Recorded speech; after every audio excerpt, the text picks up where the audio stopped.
messieurs, bonjour. C'est un plaisir de vous retrouver. Voyons ensemble le sommaire de ce journal. Décryptage du discours à la nation du président de la République Alassane Ouattara, la veille de la célébration des 64 ans d'indépendance de la Côte d'Ivoire. Le chef de l'État s'est engagé dans la lutte contre la vie chère. Un plan actualisé de lutte est annoncé en plus du PND 2021-2025. Opération de déguerpissement, le gouvernement met en place un comité de suivi en vue d'assurer un meilleur accompagnement des populations impactées. Un comité qui devrait veiller au traitement des questions d'indemnisation dans le sens d'une satisfaction optimale.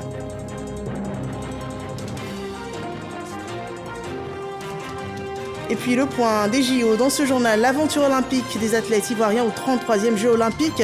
Comme au judo, à l'escrime, les sprinteurs ivoiriens terminent la compétition sans une médaille olympique. Le taekwondo, unique chance pour la Côte d'Ivoire dans ces Jeux, reste en lice avec Cheikh Cissé, Ruth Bagui et Astan Batili. Le point dans le journal du sport. Bienvenue à tous. Lutte contre la vie chère en Côte d'Ivoire, des actions renforcées sont annoncées pour davantage d'impact sur la vie sociale des Ivoiriens. Le président de la République, Alassane Ouattara, demande au gouvernement une accélération et l'actualisation des projets pour juguler la vie chère dans le pays. Il s'exprimait ainsi face à la nation lors du traditionnel discours présidentiel, la veille de la célébration des 64 ans d'indépendance de la Côte d'Ivoire. La rédaction creuse le sujet, décryptage avec Dangui Dangui. L'économie ivoirienne se porte bien et promet de mieux se porter. De l'ordre de 6,9% en 2022 et de 6,4% en 2023, la croissance économique de la Côte d'Ivoire reste solide, selon la Banque mondiale qui projette une croissance du produit intérieur brut PIB réel d'environ 6,5% en 2024 et 2026. Au-delà de ce tableau du reste reluisant, l'objectif ultime de l'action gouvernementale reste et demeure l'amélioration du quotidien et des conditions de vie des populations. Sans revenir sur tous les progrès enregistrés sur le plan économique et social, je voudrais surtout rappeler que notre ambition demeure l'amélioration du quotidien et des conditions de vie de tous nos concitoyens. Les performances économiques que nous enregistrons doivent profiter à tous. Tel est le but de notre programme intitulé « La Côte d'Ivoire solidaire ». Ce choix justifie les investissements importants réalisés année après année dans les secteurs sociaux. Mes chers compatriotes, nous sommes sur la bonne voie. Dans cette dynamique, l'État a déployé d'importants investissements et efforts dans le cadre des plans nationaux de développement, notamment le PND 2021-2025. Des efforts au nombre desquels on pourrait noter pêle-mêle l'augmentation du SMIC, le faisant passer de 60 000 francs CFA à 75 000 francs CFA. La revalorisation des salaires des fonctionnaires et agents de l'État, les subventions des prix de nombreux produits de première nécessité tels que l'électricité et le carburant. Mais les attentes des populations restent importantes, admet le président de la République. Nous continuerons nos efforts pour accroître l'offre de la production, notamment des produits vivriers, améliorer la chaîne logistique et la mise sur le marché de produits transformés localement. Je demande donc au Premier ministre, chef du gouvernement, de poursuivre les efforts et d'accélérer la mise en œuvre des projets dans le cadre d'un plan réactualisé pour plus d'efficacité dans la lutte contre la vie chère, à laquelle le monde entier, et en particulier les pays africains, font face avec acuité. L'enjeu étant de faire en sorte que les populations, surtout les moins favorisées, soient mieux protégées et mieux accompagnées dans le cadre du programme dénommé la Côte d'Ivoire solidaire. Un sujet aux grands enjeux, mais aussi controversé de la vie sociale. Il s'agit de la régulation de l'espace urbain, avec notamment les opérations de déguerpissement. Le gouvernement accentue l'accompagnement des populations impactées par un comité de suivi pour la meilleure compréhension des objectifs, mais aussi sur le traitement des questions d'indemnisation. On en sait plus avec Alexis Ouedraogo. Accompagner au mieux les populations impactées par les différentes opérations de déguerpissement réalisées ou en cours dans le district d'Abidjan ou en dehors. Voilà la mission principale du comité de direction et de suivi des opérations de déguerpissement. Au cours de cette première réunion, le chef du gouvernement, Robert Begley-Mambé, s'est voulu très clair sur les instructions du président de la République, faire preuve de solidarité et d'humanisme dans la conduite de ces opérations afin de préserver la paix et la cohésion sociale dans le pays. À la tête du comité, le ministre de l'Intérieur et de la Sécurité, Vagondo Diomandé. Conformément aux instructions de son Excellence, Monsieur le Président de la République, le Premier ministre a réuni tous ceux qui sont concernés par ce projet pour le compte du gouvernement. Il a été, à l'issue de la réunion, mis en place un comité qui est piloté par le ministre de l'Intérieur et de la Sécurité afin de voir tous les contours qui pourront amener les uns les autres à bien comprendre le bien fondé de l'opération, mais surtout à faire adhérer les populations aux mesures qui sont prises, même si elles sont difficiles parfois à supporter, mais surtout à faire comprendre aux populations le bien fondé de ces mesures-là.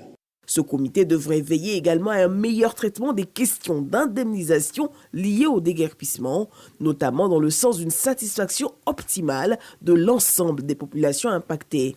Ce comité, dès aujourd'hui, va se mettre au travail avec tous les acteurs pour que nous puissions identifier les besoins, étant entendu que l'État a déjà pris le maximum de dispositions.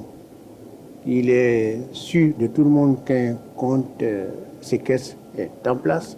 Il s'agit maintenant de définir avec exactitude tous ceux qui sont impactés avec la contribution de tous les sachants. Toutes les dispositions seront prises en complément de ce qui est déjà fait pour que chacun puisse entrer dans ses droits.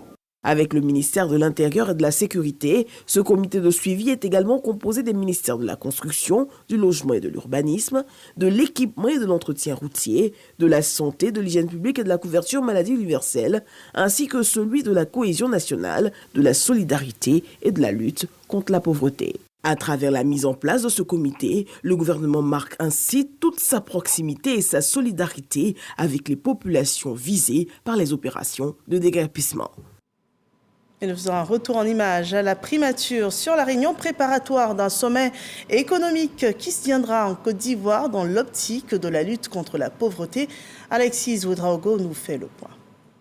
Une rencontre pour jeter les bases de l'organisation pratique et toute la logistique nécessaire pour un sommet économique en vue d'éradiquer la pauvreté en Afrique. Voilà l'essence de ce rendez-vous entre le Premier ministre ivoirien Begley-Mambé et la délégation de Global Citizen, Bridgewater Associated et Harry General Partners. Cet événement va être organisé en partenariat avec le gouvernement de Côte d'Ivoire. Il va rassembler des chefs d'État, des ministres, des leaders du secteur privé et des banques de développement multilatéral. Il veut mettre fin à l'extrême pauvreté sur le continent africain en soutenant les financements des fonds du IDEA et de la Banque mondiale. Et son initiative vise à fournir de l'énergie à 250 millions d'habitants d'ici 2030. Ce sommet prévu en Côte d'Ivoire se tiendra les 9 et 10 octobre 2024. Fondé en 2008 sous le nom de Global Poverty Project, Global Citizen est une organisation internationale engagée en faveur de l'élimination de la pauvreté.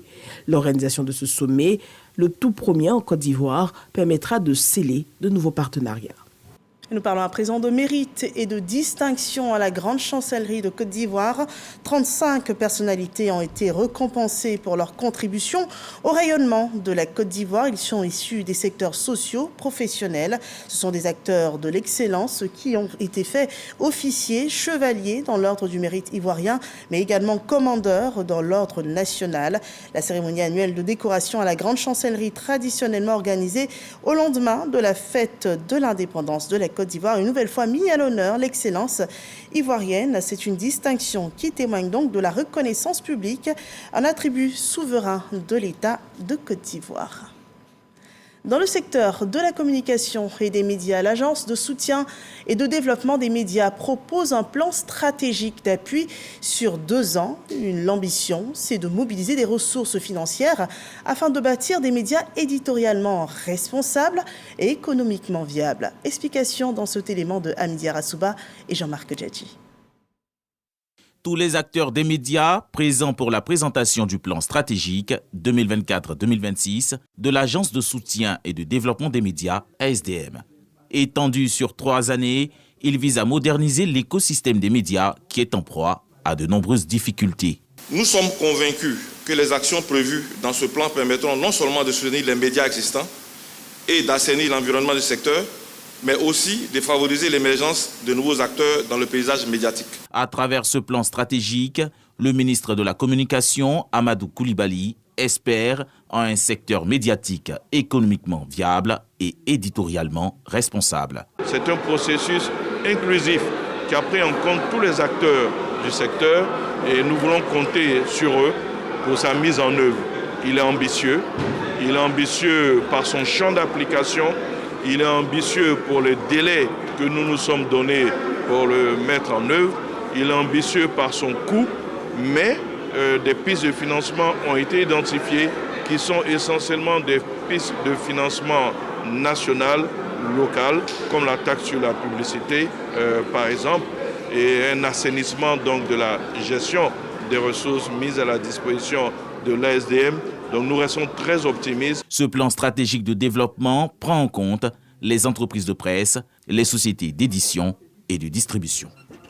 Une autre action, solution pour une meilleure vie en société, cette fois dans le secteur de la sécurité routière avec le lancement de la 19e édition de la Semaine nationale de la route. Sarah Tiéméné et Didier Nguessan nous en disent plus. Soyez prudents. Surtout la vitesse sur ce tronçon. L'Office de la sécurité routière, OSER, sensibilise les usagers de la route sur le respect des vitesses prescrites, le port de la ceinture de sécurité, les risques de conduite sous l'emprise de l'alcool et des stupéfiants. Avant de monter à moto, de nous comporter normalement, c'est-à-dire le port des casques obligatoires, maintenant l'habillement avec des chaussures fermées et rouler prudemment. Ces petits conseils-là, ça permet aux gens de rouler bien et puis être disciplinés sur la route. Le lancement de la campagne s'est déroulé sur la voie de contournement d'Abidjan, la Y4, et la voie express d'Abobo-Adjamé qui enregistre d'importants trafics. Nous avons, pour l'occasion de cette 19e semaine, mis un dispositif de sensibilisation sur cette voie, la Y4, qui est dynamique sur tout le tronçon. Vous avez constaté qu'il y a 3 dispositifs. Ces 3 dispositifs vont bouger le long du tronçon pour que tout le tronçon soit couvert par les actions de sensibilisation. Nous avons décidé que pendant cette semaine, des actions de sensibilisation y soient renforcées. Adoptée le 7 juillet 2021, la Semaine nationale de la sécurité routière vise à sensibiliser les automobilistes sur le code de la route et les comportements à risque au volant. Et voilà, donc il faut être prudent sur les routes, on ne le dira jamais assez, surtout après des drames constatés. Autre fait, 13 personnes perdaient la vie sur l'axe Adzopé à Abidjan, dans la localité de Miadza. 12 personnes ont survécu. Elles sont toutes dans un état critique et de choc et ont été immédiatement prises en charge par les secouristes et transférées d'urgence au CHR d'Adzopé. Plus de précisions dans nos prochaines éditions. Il y a 2 jours, la Côte d'Ivoire célébrait les 64 ans de son accession à l'indépendance, une fête marquée par un défilé des forces vives de la nation, autant dans la capitale que dans nos régions. Nous vous proposons à présent une mouture. La sous-préfecture d'Assini-Mafia a marqué un halte pour célébrer les 64 années de l'accession à l'indépendance de la Côte d'Ivoire. Occasion pour le sous-préfet d'Assini d'expliquer le sens de cette commémoration. Célébrer la fête de l'indépendance, c'est honorer la mémoire et le courage, ainsi que l'esprit de nos héros, ces pionniers qui se sont souvent au péril de leur vie, opposés à l'asservissement de leur peuple. La journée d'indépendance à Assini s'est achevée par un défilé de toutes les forces vives de la localité. 64e anniversaire de l'indépendance de la Côte d'Ivoire à Pouguibé, sous-préfecture de Tagadi, dans le département de Bondoukou. Clément Kouadiondri, relativement à la difficile cohabitation éleveurs-agriculteurs, encourage le comité villageois à contribuer davantage à la sensibilisation. La construction de la Côte d'Ivoire, de nos rêves, devra se faire dans l'unité, au-delà de nos diversités, dans la combativité et la créativité. Chacun, par son engagement citoyen et par son aide au travail, va contribuer à faire de notre pays la terre promise et la patrie de la fraternité. Le défilé, très attendu, a été apprécié par les spectateurs venus nombreux. Dans la sous-préfecture de Niamandji, dans le département de Méagui, c'est la place publique du village qui a accueilli la fête de l'an 64 de la Côte d'Ivoire. D'entrée, le sous-préfet a passé en revue les troupes avant son message à la population sortie en grand nombre. Ndepo Brou Marcel est revenu sur les grandes actions du gouvernement. Nous citons l'électrification de tous les villages de la sous-préfecture, la construction du collège moderne d'État Moréadji, l'allocation trimestrielle d'aide financière à plus de 1842 ménages. Un défilé de toutes les forces vives a couronné le 64e anniversaire de la Côte d'Ivoire. L'an 64 de la Côte d'Ivoire indépendante est célébré dans la cohésion à Danoa, dans le département de Doropo. Le sous-préfet Adopo Philippe Adopo rappelle avec fierté les avancées au plan du développement. Pour un développement harmonieux de notre pays, nous devons être unis sur la base de la Côte d'Ivoire solidaire. Je voudrais remercier chacune et chacun de vous pour votre contribution au développement de notre cité. Un défilé des différentes couches socio-professionnelles a retenu toutes les attentions. Dans la sous-préfecture de Tapeguia, département d'Issia, la célébration du 64e anniversaire de l'indépendance de la Côte d'Ivoire s'est déroulée dans le village de Média. Le sous-préfet André Edi a indiqué que le président de la République Alassane Ouattara œuvre sans relâche pour la consolidation de la paix. Il a invité ses administrés à soutenir les actions initiées par le chef de l'État. Le défilé civilo-militaire a mis fin aux festivités. Sifié, dans le département de Séguéla, célèbre le 64e anniversaire de l'indépendance. Occasion pour le sous-préfet de mettre un point d'honneur sur le brassage interethnique pour une cohésion sociale davantage consolidée. Pour marquer l'événement, elle a fait venir de Boisflé le mythique masque Gouro, le Zaouli, patrimoine culturel de l'UNESCO.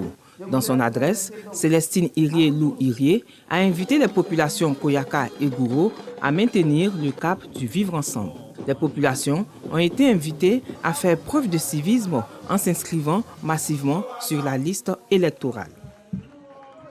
Le 64e anniversaire de l'indépendance a permis à Guèye Dodo Achille, sous-préfet de Nafoun, de dresser le bilan de ses actions, au nombre desquelles le renforcement des relations intercommunautaires et la sensibilisation sur les déclarations de naissance et des décès, ainsi que la mobilisation des fils et filles de Nafoun autour d'un idéal commun, le développement du village. J'invite tous ceux qui jusqu'à présent n'ont jamais été déclarés à l'état civil de le faire et de saisir cette perche qui est tendue. Le sous-préfet de Nafoun a invité ses administrés à mettre un point d'honneur sur le patriotisme en cultivant la paix et la cohésion sociale pour des élections pacifiques. Voilà, autre célébration de l'an 64 d'indépendance de la Côte d'Ivoire. Nous partirons cette fois à Tagadi, Niamangui, Danoa, Koupé-Issia et Dakpadou. et l'esplanade de la préfecture d'Issia qui a servi de cadre pour cette célébration. Les forces vives du département se sont retrouvées pour la commémoration des 64 années d'indépendance du pays. Le préfet du département d'Issia, Trabikoué Jean-Brice, est revenu sur les grandes lignes du message à la nation du chef de l'État. J'exhorte les cadres à se focaliser à un encadrement plus sérieux des parents pour un objectif précis, celui du progrès pour tous et du bonheur pour chacun. Cela ne peut se faire que par le travail. La route ici à Daloa, 45 km en pleine réfection.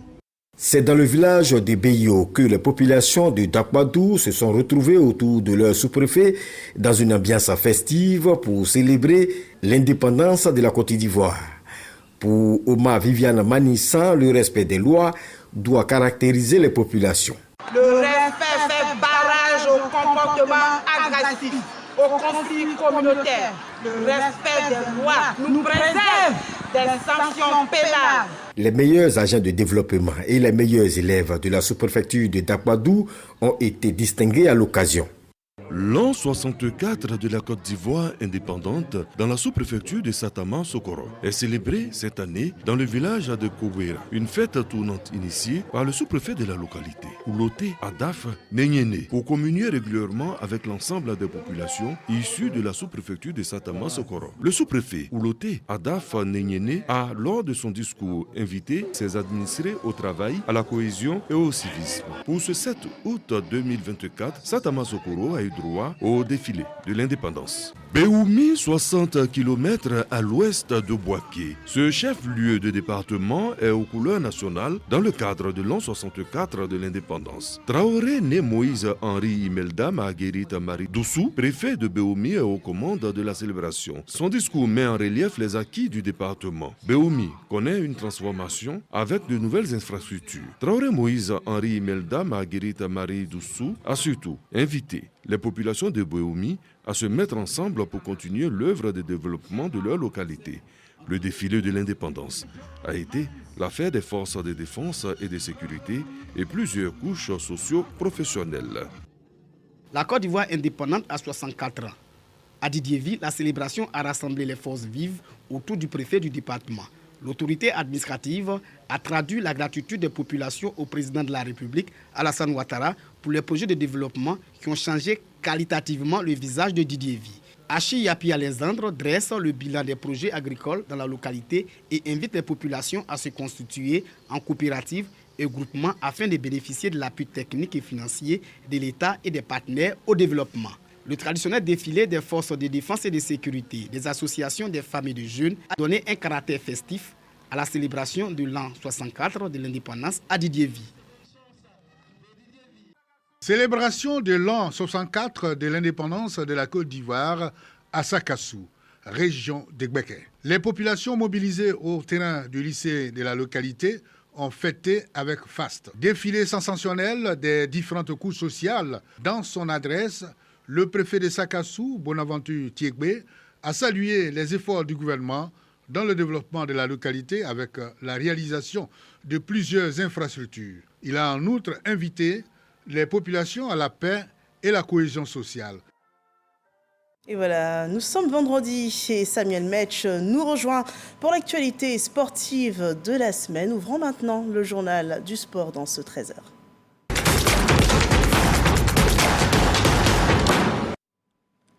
Samuel Metch, bonjour. Bonjour Marine Cognan. C'est un journal qui met un point d'honneur sur les Jeux Olympiques qui se déroulent en ce moment à Paris. Exactement. Le taekwondo, désormais unique espoir de médaille pour la Côte d'Ivoire.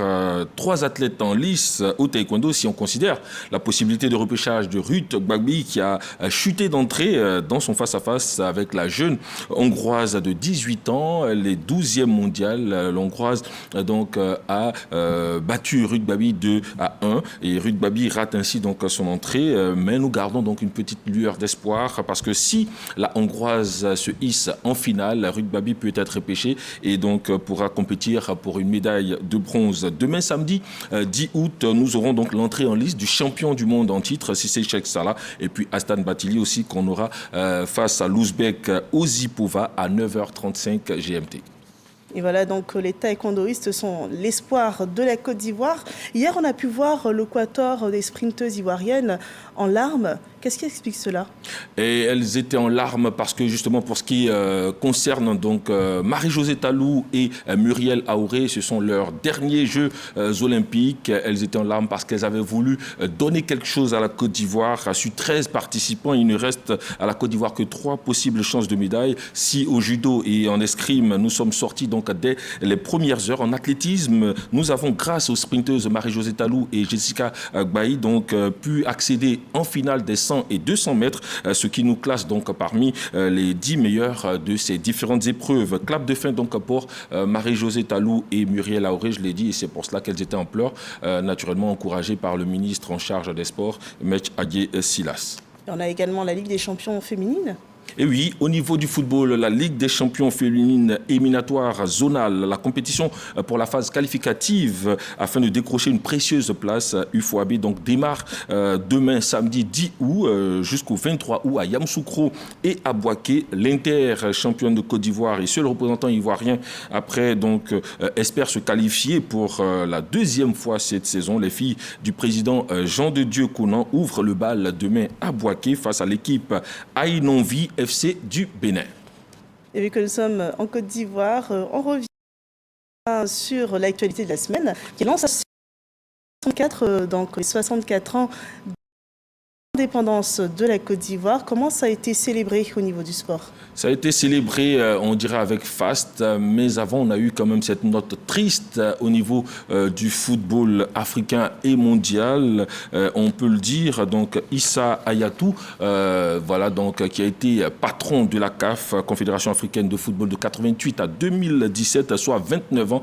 Donc, au niveau de cette institution, Issa Hayatou a tiré sa révérence hier. La nouvelle est tombée et il fait partie donc des personnalités du monde du football. Et sous son mandat, on peut le dire, le ballon d'or africain a pris un peu plus de volume, a été un peu plus considéré dans le monde du football. Il a permis de développer le football local à travers donc la mise en place du CHAN qui a été organisé aussi en Côte d'Ivoire ici depuis 2009. Et puis Issa Hayatou, c'est aussi celui qui a permis donc la première organisation africaine de la Coupe du Monde. Ça a été en 2010 donc en Afrique du Sud. Issa Hayatou, donc c'est un monument, on pourra le dire en griffe, du football africain qui s'éteint ainsi. Et donc, pour aller direct avec l'indépendance, il y a eu une célébration à travers donc le football. Le conseil municipal de Grand Bassam a décidé de donner le ton en ouverture donc des festivités de l'indépendance marquant le 64e anniversaire de notre pays, la Côte d'Ivoire. C'était donc à Grand Bassam et un tournoi a permis aux forces vives de la cité de Grand Bassam de se rassembler.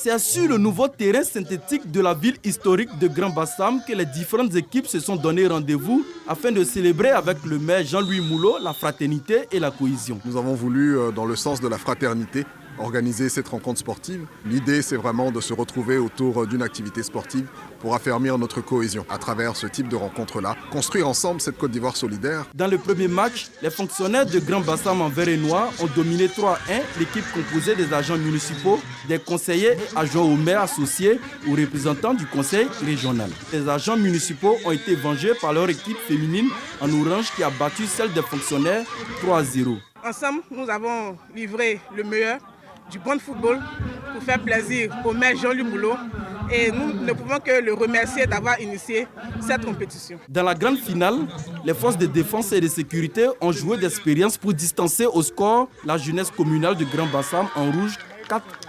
À Bassam, c'est la joie, c'est la paix. Ils n'ont des querelles, des échanges de mots. Donc nous disons merci au maire, on dit merci à tout le monde. Avant ce tournoi, tous étaient présents à l'église Sacré-Cœur du quartier France, première église catholique du pays, pour une messe d'action de grâce. Samuel Mech, il n'y a pas eu que du foot. Un tour cycliste a également marqué cette journée d'indépendance en Côte d'Ivoire. Exactement, les festivités de l'indépendance ont été marquées donc par un tour cyclisme à Boisflé, une grande joie donc pour les populations qui ont pu voir les différents compétiteurs donc se mettre en exergue. Témoins pour nous, Barnabé Conan et Salif Ouattara. 1h44 41 secondes, c'est le chrono réalisé par Cissé Issiaka, vainqueur de l'indépendance Tour de Boisflé avec une vitesse moyenne impressionnante de 40,81 km/h. Le circuit fermé de Boiflé, long de 71 km 200, Sissi Isiaka de la SOA l'a vite maîtrisé pour pouvoir rafler le trophée Etienne Yao du nom du maire de Boiflé.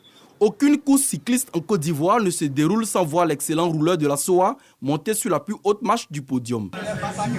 Gagner cette course d'indépendance, c'est une fierté et puis c'est un honneur. Et puis en fait, ça marque beaucoup de choses dans le sport, surtout sur le plan national aussi. Nous avons des autorités effectivement locales qui se sont impliquées véritablement dans l'organisation d'un tour cycliste. Et Dieu merci, ça a été une réussite totale. L'indépendance Tour de Boiflé a été l'occasion pour le maire de la commune, Etienne Yao, de réaffirmer toute sa détermination pour la redynamisation du sport dans la capitale de la Marawi. Cet élément met un point final, JT Sport, et c'est également le point final de ce journal que nous avons pris plaisir à vous présenter. J'étais en compagnie de Samuel Metch pour le journal du sport. Samuel, que nous retrouvons également vendredi prochain pour un autre journal du sport sur RTI 1. Merci de nous avoir suivis. Excellente suite de journée sur RTI 1 et bon week-end à vous.